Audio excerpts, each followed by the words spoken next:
How is it this sunny? I don't know, but it's nice, I'll take it. It's incredible. It's beautiful. Day 2, we're here at BikePark Wales yet again, and today we're going to be meeting the first responders. We are indeed. We're going to learn what goes into sort of like the core first responder team here, how they help keep people safe while they're on site, riding these amazing trails in the amazing weather. We're going to look at some of the equipment, I think. Yeah. And basically just get a feel for what actually goes into keeping this place as safe and efficient as it actually is. Keeps you sending. Keeps you sended. Let's have a look. Go and have a look. Which way do we go? I'm going this way. Okay, I'll go this way. Hey mate, oh you came that way. I just came the other way. Side, yeah. Oh. Here we are. I was really trying to be cool then. We should probably just briefly introduce. So these guys are the people that we hope you never meet really when you come to BikePark Wales. And a lot of people will probably not know that this is the actual in-house BikePark Wales first responder team. Fair? That's us, yeah. Okay, all right. So again, we hope you guys never get to meet these, but today we're going to go through some of the stuff, some of the equipment you have on site, some of the processes that we go through, that you guys go through, and yeah, just learn a bit more about the day-to-day operations. What is this phone for before we start? Yeah, so it's our first responder phone. So if anybody gets injured on the hills, they can call this number. Their number is on the band, the handlebars. So you check in the morning, you get your bands, whatever that may be. We'll give them a briefing as to what normally as well. Say if anybody gets in trouble in the day, we give them a whistle. So what's the history of the first responder team at BikePark Wales? When was this implemented and what are the reasons for having it? Yeah, so it's progressed over the past few years really. I know the bike park's been here for about 10 years. Yeah. There's always been something in place, whether that originated from just team members at the park having some first aid experience, going out helping riders when they had a bad day. That progressed probably about 5 years ago when we started to employ sort of more specific first responders to the park. Yeah. Now they weren't all the time, so like on busier days. And then probably about 4 years ago, my predecessor then was probably the first one to be employed full time. Right. And so every time you come to the park now, there'll always be one designated first responder in that day. And our sole role is to first respond in that day. Right. So we'll help out other departments now and again, but if anything else happens, that's what we get called to. Okay, so you guys are just on standby, waiting for the phone to go, and then you're straight out there and figuring it out. Yeah, so sometimes we'll be on the hill patrolling as well. Yeah. So we don't necessarily want to be down here if someone's crashed on the hill. So we'll either go up on one of our multiple vehicles. We've got a trials bike now, an electric one. We've got a side-by-side. We've got a couple of 4x4s that we can use, and we've got a park ambulance as well. So no matter where anyone is, we can get there nice and quick. Okay. And then for weekends, we get people like Alex in. So there's 2 of us on site. Okay. So every Friday, Saturday, Sunday, all busier days, there's more than one of us in. Can I? This might be a gloomy question, but how often do you get called up? So most of the calls that we go to, what we like going to is sort of nice tail runs. All you've had is sort of some gravel rash. Been a bit stuck up on the hill. Midweek we probably get 1 or 2 a day. That varies throughout sort of peak times of the year. Now if you want to go to the more less fun side for people, we can typically get 1 or 2 more severe injuries a month. Right. Depending on sort of time of year and weather conditions. If it's really dry and dusty out there, people love to crash a lot more. Is that so? Yeah. I think that's a real common misconception. People think that we'd be busier when it's wet, but actually our really, really busy times when it's super dry and dusty and stuff like that. And the amount of times we have to audit why people crash in addition to all this other data. And the amount of times people crash cornering, like washing out on berms and things like that in the summer is just, it makes up a good, over 50% of our calls in the summer, I reckon. What are the most common injuries? So apart from your gravel rash and your sort of minor cuts, pedal strikes are really common. To your shin, to your calf. They're a career ending sometimes. Day ending. But then probably our most used bit of kit is a sling. Is it? Collarbones everywhere. The mech hanger. 19 in a day, isn't it? Last summer? No, it's on my record. That's the record. It's Hendrik's record, So do you have like direct access to the next person to come and help? For example, the ambulance service or mountain rescue? We do have fairly good access to mountain rescue. In terms of the NHS, we do what everyone else does. We call 999. But with our experience, you can give more information. Give more information on that injury. So So we can take a decent set of observations. So quite commonly we won't call 999 straight away. We'll do a good set of observations. We'll look over the rider first, and then that way we can call the NHS or 999. Okay. And then we can not request, but we can sort of go, we think we might need more than just a truck, or we might just need a truck because we can't extricate this person. Right. Okay. But if they're in the middle of a trail and a really difficult to access point, we've got really good relationships with Central Beacons Mountain Rescue. Okay. One of the gents you'll see later, Hugh Jones, he's one of the team leaders with Central Beacons Mountain Rescue. So we do a lot of joint training, or as much as we can. Right. So we have a fairly good relationship now. That's cool. So much so that if I tell them they need to come 24/70 up on the hill, they know which feature it's going to be. But they're a game changer. We're so lucky to have them so close to us. It just gives that extra hands-on where people know how to move patients or move riders and move them safely. And the equipment that comes with that. So we've got some big bags here to our right. Bags everywhere. This is your kit you use on a day-to-day basis? Yeah, this is what you'll see us trying to carry all of it up a hill somewhere. Fair bit. Looking like a turtle. What's in some of these bags? Yeah, so Alex, if you grab our normal first responder bag. Okay. Yeah, so There it is. this is our normal first responder bag. Yeah. We've got two of these. They're sort of what you'd normally see in sort of most community first responder bags, I guess. Okay. So what we have initially, in both bags we have a defibrillator. Really? So just in case somebody has a really bad day on the hill. Really bad day. Really bad day. We do have a defibrillator, so nice and snug. Unfortunately, we've had to use it a few times, but the fact that we've got this gives people the best chance if they do have a really bad day. Yeah.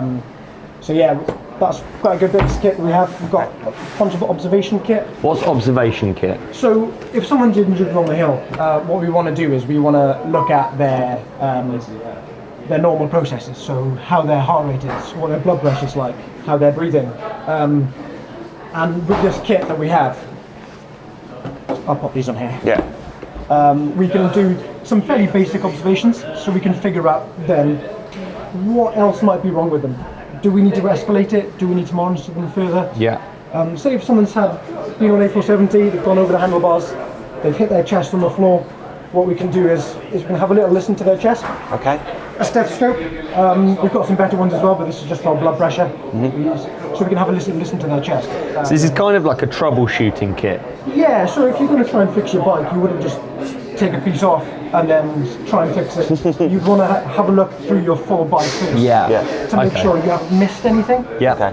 Okay. Because there's no point just replacing the cable if your lever's gone. So we've got manual blood pressure. We did have automatic ones, but on the hill it's commonly cold. People are moving. Right. The weather might be quite biblical. Yeah. So this doesn't lie. Okay. It takes a bit more effort to get a good reading, but this will never lie.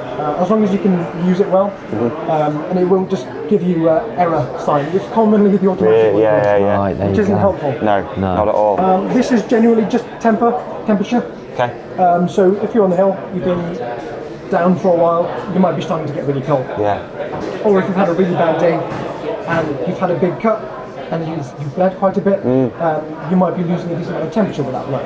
So we can take some temperature, we can try and get them warmer, we can call people and say, look, we really need help here. Yeah. Okay. Mouth, right? Yeah, so that Just to clarify.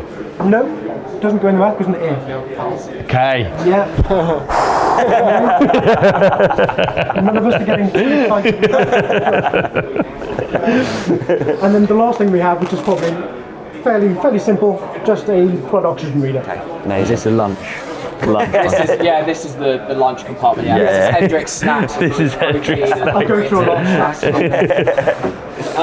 So this is quite a new addition. So we've just got these little pouches, and this contains some of the medications that we can give people. That basically the doctors who do our clinical governance, they write us prescriptions for these to say that anybody who's trained to use these can give these under the right set of conditions. And anytime we use any of this medication, it's all audited, so we have to record our justifications for using it, what effect it had, and all that kind of stuff. It then gets sent to them, and then they will give us feedback on whether or not they think that's appropriate. So far, all the feedback's been good. So, touch wood, we like to keep it that way. So this is a medication called Penthrox. I see it on like Bondi Beach The whistle. Rescue and stuff. The green whistle, yeah, that's Yeah. it. So really, really popular in Australia. Just kind of come over to the UK in the last few years. Some ambulances and some A&E trusts are just starting to use this now as well.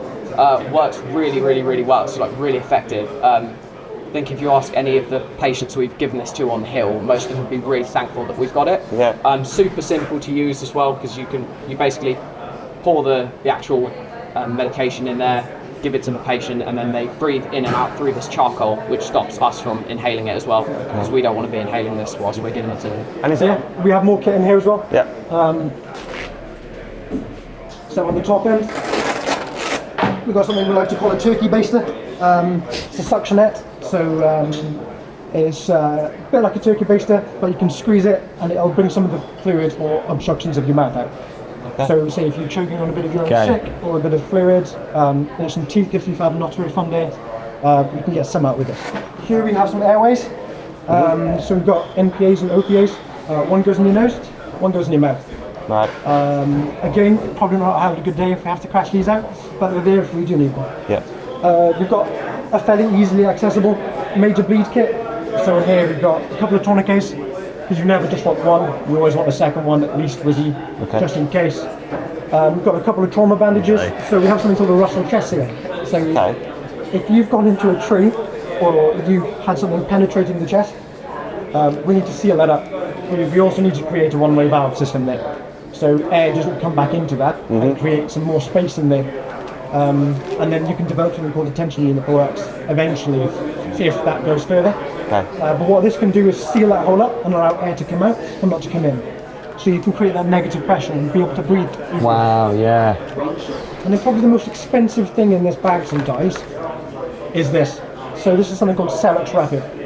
So you'll never, a lot of the time you don't want to just jump straight to a tourniquet and gone wrong. Right. You'd want to step it up. If you think it's really bad, you might have to go straight for that. Yeah. But what we like to do sometimes first is try to deal with that injury with the least the most effective way to cause the least damage to you. So this is sort of like a coagulative gauze, so it helps the blood clots.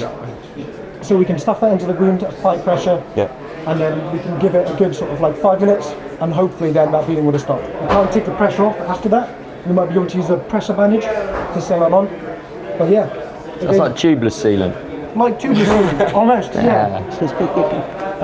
And a lot of this kit as well is the same standard and grade as what we used in the military and what we used in the fire and rescue service. Same tourniquets, same olays, bandages, all that kind of stuff. So it's not kit that you would find, it's not like in a lot of like first aid kits and stuff like that. It is, professional grade proper emergency gear service kit. This is something that we haven't actually had to use an anger here yet. But again, this is something we call a traction splint, or a Hendrik traction splint. So if we get some pieces out, it looks like a humongous jigsaw puzzle that you need to try and figure out, because there's bits everywhere. Is this a femur? This is a femur. It is, yeah. Wow, so it's an external femur that you're going to apply on the hill? Almost, yes. So what it does is it's got a rigid piece there, and it's called a traction split, because sometimes if you break the middle of your femur, so the long bone that goes from your hip down to your knee, the bone can sit on top of each other like that, whereas it's normally anatomically obviously straight. So what the traction split does, this is a little bit gory, but it pulls the bone back into normal anatomical alignment, which then stops you from bleeding. So you can actually lose a lot of blood volume into your femur and into your hip. Right. So you can basically pull, we give people pain relief, again, Penthrox and things like that. But it basically pulls the femur back into its normal alignment. And when everything's in normal anatomical alignment, it tends to bleed a little bit less. So yeah, not a very nice piece of equipment, and definitely one for pain relief as well. But we have it if we need it. So if someone's had a mid-femur fracture, the forces involved in that means that they probably just haven't injured that one bit. So if we get to somebody and we can see deformity and they're sort of mid-shaft in their femur, they're going to be having a pelvic binder on as well.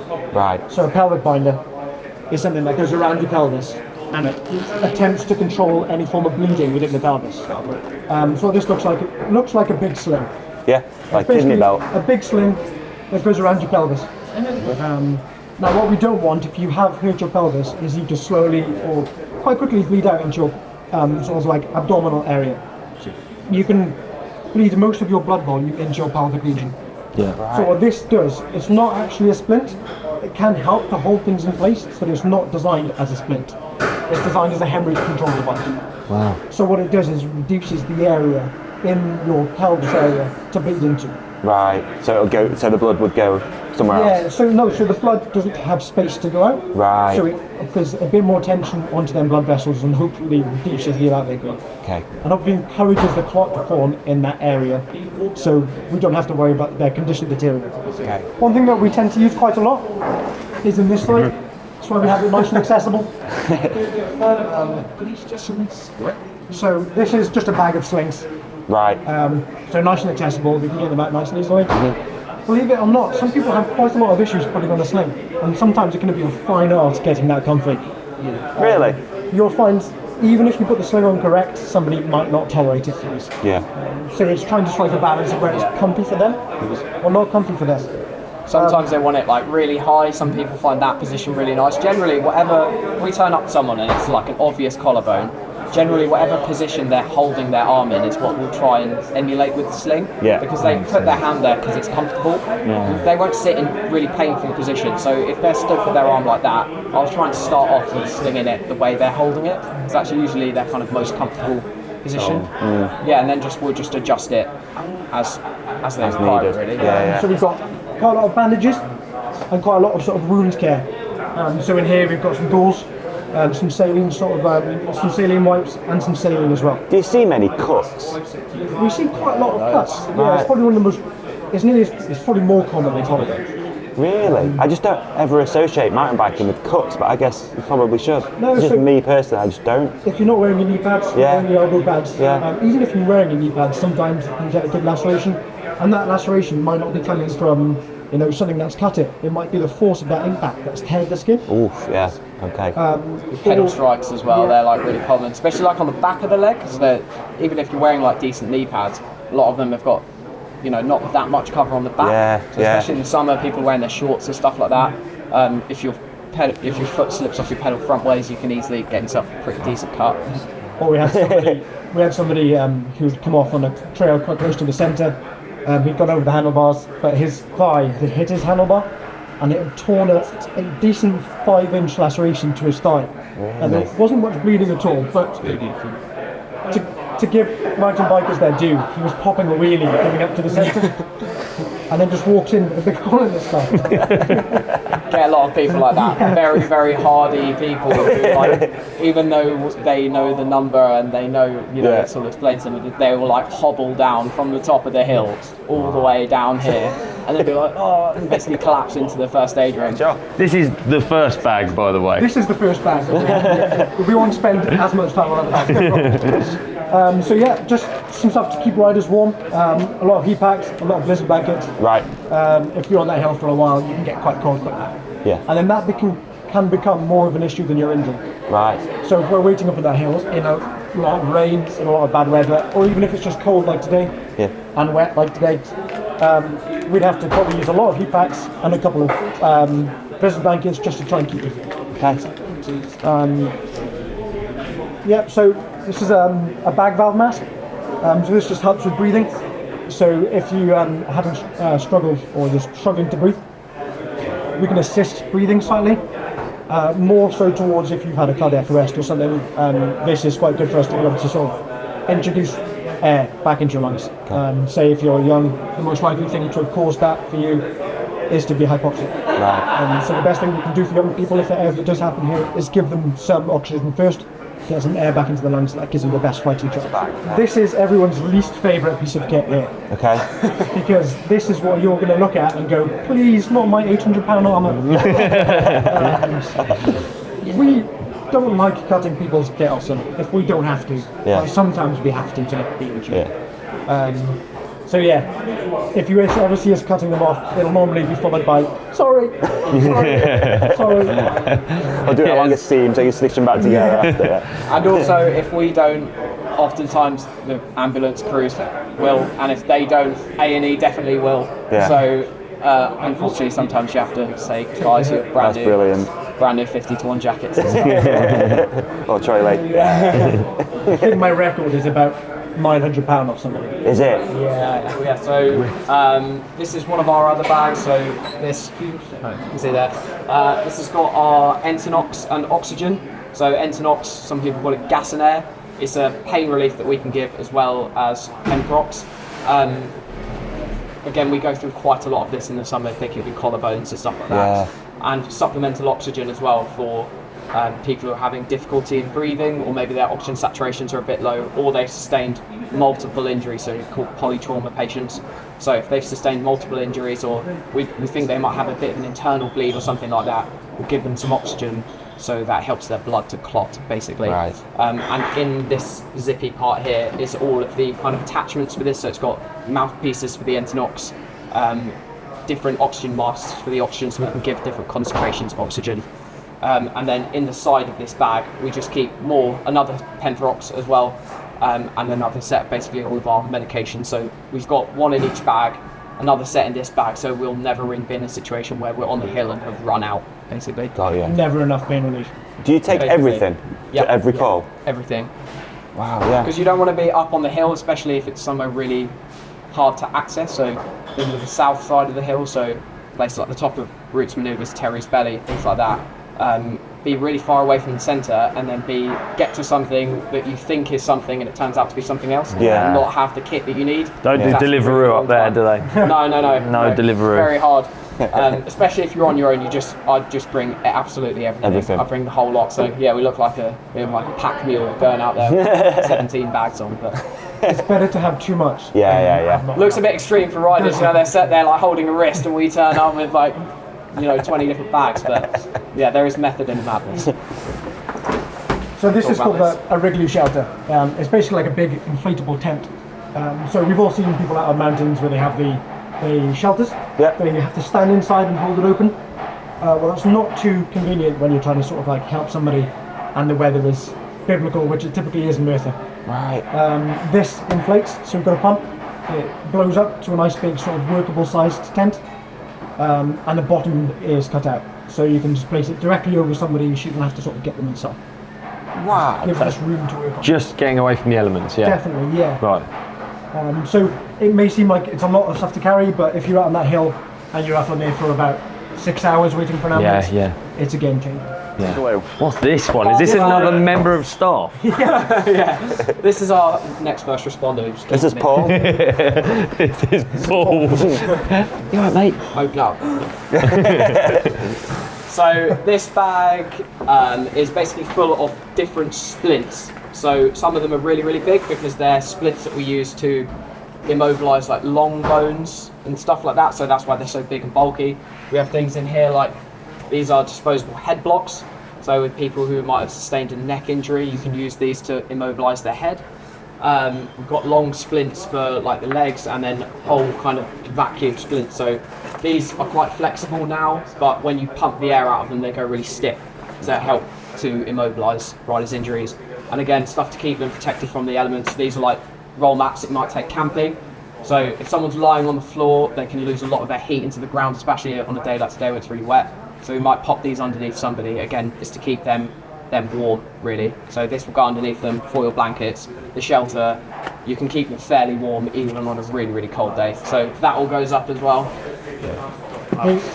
The associated cost with everything that we have, it just goes up and up and up when you think about it.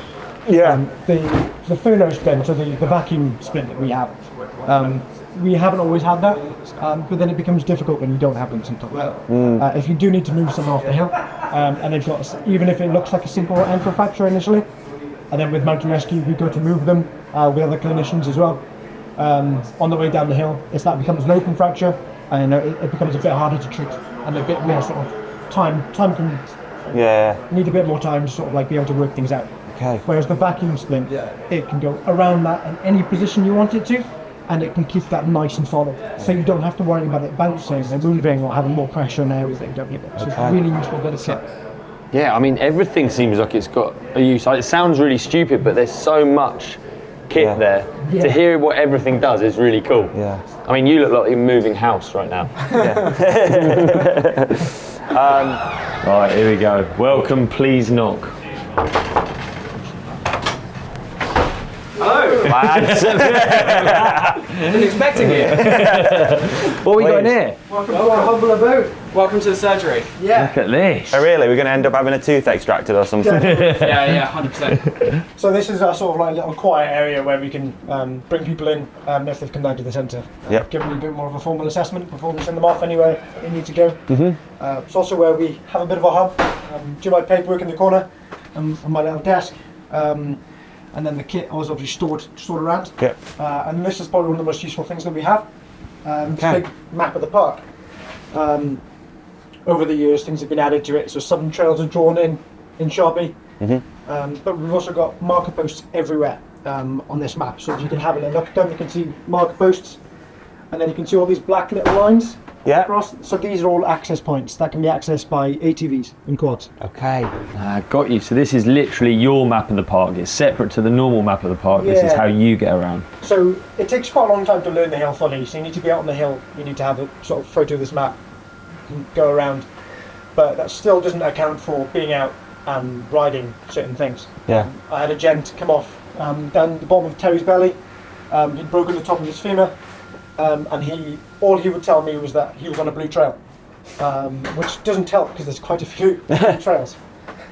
But just from him describing his surroundings, we were able to sort of like narrow down where. Tree, rock. Yeah, trees, rocks, things that are everywhere. For that side of the hill, it's like, can you see pylons? And if they're like, yeah, there's pylons, you're like, right, they're on Terry's belly. Yeah. Wow. There's like in the opening, if you ride over there, you'll see there's like a load of electricity pylons. So generally, if people are like, because that happens all the time, people are like, oh, I'm on a blue, it's got some berms, which is not super helpful. But yeah, if they say, oh yeah, there's like, I'm like, oh, are you in the woods? Are you in the open? If they go, oh yeah, I'm in the open. Can you see electricity pylons? Yeah, I can see them. You're like, right, okay, they're on Terry's belly, somewhere in the lower part. Yeah. So then we can go kind of start at the access point and go kind of up and see. Usually we can find them quite quickly. I tell you, I'm quite excited to see your vehicle collection. I'll be honest. Yeah, let's me go see too. it. Yeah, please. Shall we? Yeah. Wow, what a setup. Yeah. Yeah, so What are we looking at? What are these machines we've got going on? we'll go first. This is probably what we use the most now. Yep. This is our side-by-side. Okay. Can get access to most places on that hill. Yeah. Get in there really quickly. A nice big lights on the front. In the winter, it can get quite dark up there. So even if it's light outside, you go into the woods and it's just pitch black. Yeah. Okay. It's got a nice enclosed cab as well with heaters in. So just because we like to live in a bit more style than the trail crew. So Most importantly as well, it's got Bluetooth, so you can get some tunes on the go and Oh, mate. Nice. And if you're hurt, that's what you need around you, isn't it, as we can have well? like Staying Alive playing. Is there anything else special with this that makes it like equipped for your job? Other than just like the access and stuff like that, Mainly obviously. just the access. Yeah. We have then the space in the back then to sort of put our bags and things in. Yeah. Can also hook people's bikes off the back. So of course. if we're bringing you down, you probably want your bike to come with you. Yeah. Believe it or not, someone might have their arm in half and they'll be like, don't scratch my bike. Like, you've already scratched it by hitting the floor. We had that recently where we spent a good amount of time bandaging up someone's brand new commie because it was such a nice bike. Really? Alright, he was quite happy, so yeah, we bandaged up like his whole frame, his fork, everything, so it didn't get any scratches on it. Whoa. Don't want to get your day any worse, do you? No. So this is everyday vehicle, Yeah. Yeah. and then this is special occasions. This is special occasion, or if I'm going out and playing on the hill, which I don't do ever. So this is a really good piece of kit. It's an electric trials bike. We've had it for quite a while now. Yep. It allows me to get access to anywhere on that hill really quickly. Right, yeah. And this is the 3-minute jobby to get somewhere super quick. Yeah, definitely. Anywhere you want to go, depending on your skill level. Sometimes mine's questionable, so it's kind of. Could you ride a motorcycle before? I've ridden some. Yeah. It was a bit of a steep learning curve going to electric with no gears. Yeah, because it's quite gnarly, Death. isn't it? You've got to have some element of talent to get up to where, you know what I mean? Oh no. That is fine. Is that actually real? On the phone, so we'll have to. Hello, first responder, BikePark Wales. Yeah, we will. We'll come and send you now. Get kit. Yeah, we'll go get the kit. Sorry, guys. No worries. Okay. I mean, that actually was like That's it just was happened. staged. I promise that wasn't staged. Even my heart's racing. I know, huh? I know. So obviously the guys have had to rush off. Now we're going to go and see the next member of the team. Yep, Hugh, who is meeting us down at the on-site ambulance. Nice. Go have a Let's look. go. Hello, Hugh. Guys, how we doing? Nice to meet you. Nice to meet you. Nice to meet you, mate. Yeah. Welcome to the other bit of kit in our armoury that Nice. that we got access to. So this is an on-site ambulance. It is indeed. Yeah, as you can see, it's plugged in on the side there because of the electrics indoors. So Okay. yeah, it's permanently parked here. Started out life as a ambulance service ambulance. Okay. Yeah. So it's kitted out inside. We can use it as a mobile station, really, to take up on the hill. You've seen the Polaris and the bike. Yeah. So we can bring this up as well on occasion. So this does move sometimes and goes closer to maybe if there's an accident. Sometime. Okay. Obviously, it's not as mobile and No. it's not as agile on the hill as the other bits of kit. Yeah. But we can park this up on one of the main tracks. Yeah. And we can get a biker, a rider into the back, protect them from the elements, do some treatment on them in the back as well. Okay. And if necessary, then we keep them warm, Yeah. dry, of course, out of the weather. Yeah. While we wait for the ambulance service ambulance. All right. So is this for the next stage up in seriousness of injury? It is, yeah, Okay. absolutely right. Yeah, so as we just mentioned, this lives here most of the time. Occasionally it will go up on the hill, but not as much as the other bits of kit. Yeah. For the less serious stuff, we tend not to use this. Yeah. But for the more serious or the prolonged wait for an ambulance to come, then we use it for those occasions. Okay. So when you mention more serious injuries, spine flashes into my head. This will get you off the hill. It can do, yeah. Okay.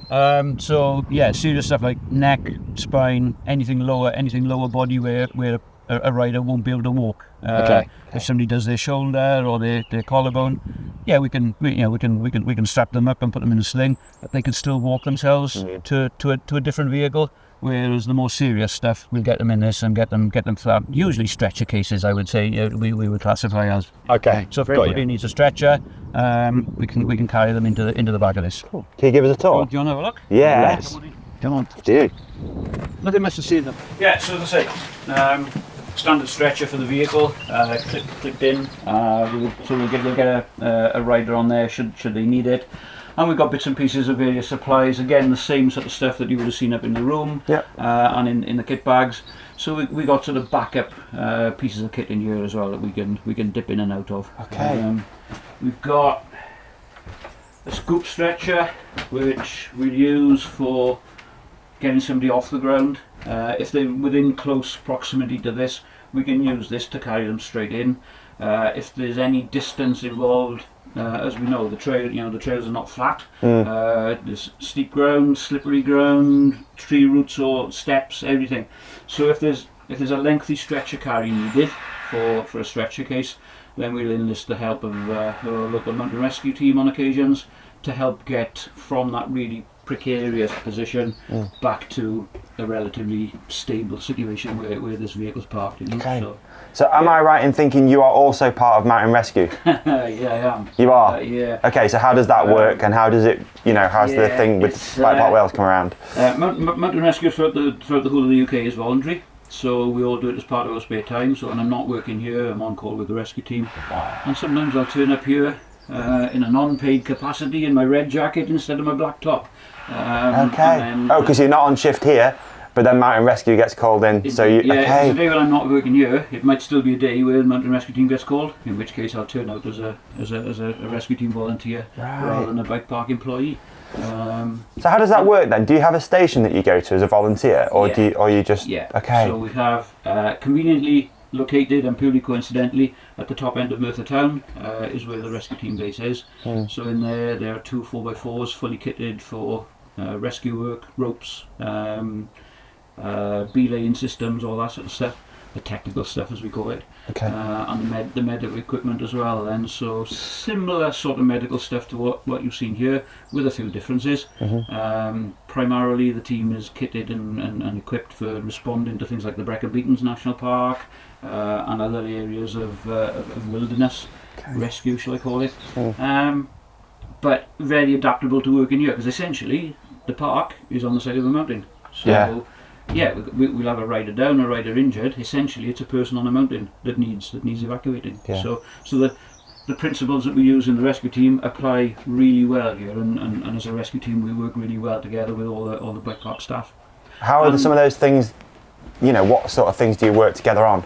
Training, sort of stuff. Yeah, absolutely. Training. We'll work together with joint training. We have meetings with Hendrik and the medical team here, and talk through how we can improve things and how we can make things better for the injured person. Right. The bike park support us in massive ways as well. If on days where perhaps the park is closed, we can come and do some training for ourselves for rescue stuff. And the park's very supportive of the rescue team activity, and the rescue team people like coming here because it's good to keep practicing with injuries and stuff, which sounds not a good thing to say. But we don't want to see anybody in trouble, we don't want to see anybody injured, but at the same time we want to provide the best service that we can for those that become injured, and it's through the practice and the work that we do here helps with that massively. Yeah, for sure. So what's your background, Hugh? How do you end up working at, or volunteering at Mountain Rescue, and how do you end up working at BikePark Wales? I got involved in the rescue team at the time I left school 43 years ago, would you believe? Wow. As I was interested in outdoors, camping, climbing, walking. The opportunity to join the team cropped up, so I went along and stayed. Professionally, I spent 39 years as a civil servant for my day job. That's what paid the bills. Right. I had the opportunity to retire from that 3 years ago, and at the same time, through the work that I was doing here with the rescue team, it was the opportunity to join the first responder team at Bike Park. So, wow. So the one fed into the other, really. What's your view of mountain biking? That's a great question, David. It's a great way to spend a day out, isn't it? Let's be fair, it's I love skiing. I love biking. I love skiing. You translate the bike park sort of analogy to skiing, the downhill stuff, the trails. I can absolutely see the enjoyment and the pleasure of it. Yeah, it's fabulous. I do enjoy biking myself. Not as extreme as some of the trail crew and some of the other guys. Much more. I tend to take a lot longer to repair and mend from damage now than I used to in my youth. So I do take things a lot slower and not so fast and extreme. Okay. But yeah, it's great, isn't it? It's a great way to spend your day. Yeah, amazing, mate. This has been so fascinating to see the setup here. Good. And that there's an on-site ambulance. It's I don't know what the word is. It's like you can sort of bank that you guys are always going to help. It's hard to explain. I'm trying to think of a word that sums that up. I tell you what, I love seeing it in this capacity. Right. Yeah. Not lying down and looking at the ceiling. Course, yeah. Nobody wants to be down there. No, absolutely, yeah. No. Thanks for the tour. But hopefully reassuring that we're doing what we can to make everybody's day that much better. Yeah. Absolutely. As we always say to people when they get sent away to hospital, or if they come back and get themselves back home with their arm in a sling or something, we really hope whoever gets injured is back on their bike really, really quickly, and that's what we're aiming to try and provide, So Cool. Thanks, Hugh. Thanks for the tour. Thanks for coming. Like I say, nice to be in an ambulance and being absolutely fine and being able to just walk out of it. It's quite cool. Too right. Quite a novelty. Don't you need to use the back doors on the ramp? No, exactly. No, mate. Come out the side, luxury. Straight out. VIP. Thanks, Hugh. What a couple of days. What a couple of days. Cheers. We have learned so much about the intricacies of BikePark Wales. Do you know what struck me? What? I ride here all the time. I don't even think about how much work goes into the trails and the people that are keeping us safe. Yeah, it's mind-blowing. I think we've uncovered some amazing facts and figures, and some of the characters here are just amazing. Yeah. And I hope that people who watch this video, when they come here, go say hello to some of these characters if you see them around. Yeah, brilliant. At least give some cheers. At least give them a high five. Yeah, absolutely. Yeah. Wicked. Should we, weather's looking a bit grim now. Should we get off? It is a bit. Yeah. Let's get off. All right. Let's get off. See you in a bit. There's probably more videos are going to turn up here, and you can also subscribe. My car's this way, yeah. I'm north, I'm this way.